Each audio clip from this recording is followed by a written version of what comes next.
Hello, GED students. I hope you didn't let this one intimidate you. In fact, honestly, this one might be a little more complex than what you might see on the test. Don't get me wrong, we'll see this skill, but I made this one a little long to test and practice with those skills, but you've got this. Let's take a look. It says simplify. And look at those parentheses. We're taking that entire group. I'm going to call it the quantity. So the quantity of 3x plus 1.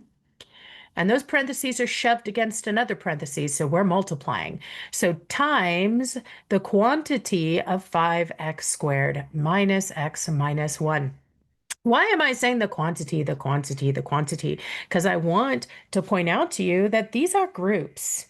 We are taking an entire group, 3x plus 1, and multiplying by another grouping, 5x squared minus x minus 1. These groups happen to contain what we call polynomials, but you don't have to know that name in order to see that I have some terms, some things adding and subtracting in each group. And we know when we multiply, we have to multiply every term in the first group with every term in the second group. So it really doesn't matter how many there are. Just make sure that you're neat when you're passing it out so you don't miss anything and you can't go wrong. So I'm going to start with the first term in the first grouping, 3x, and I'm going to pass out that multiplication. Multiplication passes out over groupings, just like it always has, to every term in the second parentheses. So let's start with 3x times 5x squared. Do your coefficient first. 3 times 5 is 15. Now deal with your variable portion. You already had x squared in 5x squared, 2x is multiplying, and now you're multiplying in another x from 3x, and so that's a total of 3x's multiplying, or x to the third power. Okay, now we've multiplied 3x times 5x squared. Now it's time to multiply 3x by negative x. Make sure you do your sign first. So we have a positive times a negative, so it'll be a negative. And then, of course, there's only the one number. It's basically 3 times 1. We have a single x there. So we have a 3. And then don't forget, don't just write x. I have an x here, and I have an x there. That's 2 x's multiplying. And how do we talk about repeated multiplication? We use exponents. So there we go. That's 3x times negative x. And now we'll do 3x times negative 1. Notice how when I multiply, I'm reading the sign in front, not as plus or minus, but as positive or negative. So 3x times negative 1 is just going to be negative 3x. Gorgeous. Okay, we passed out the first term, the 3x. Now it's time to pass out the next term, which happens to be the last term in this first grouping, and it's a positive 1. So positive 1 times 5x squared, well, positive 1 never changes anything. It's just positive 5x squared. Positive 1 times negative x, well, it's just going to be negative x. And positive 1 times negative 1, of course, is negative 1. And guys, you could be using your calculator for the numeric portion of these anyway, but I'm going to leave that be for now and just do these by hand because these aren't too challenging.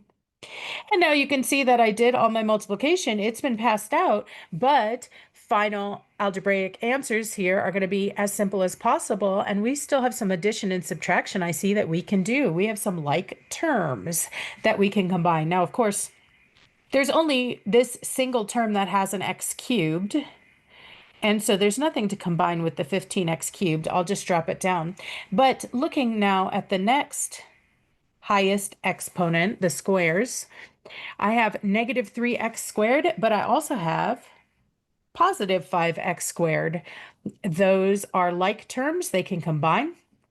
And so again, you can do that in your calculator. You can just do the negative 3 plus 5 if you struggle with your negative numbers, and you're going to see that I get a 2. I get a positive 2, so I'll write positive 2.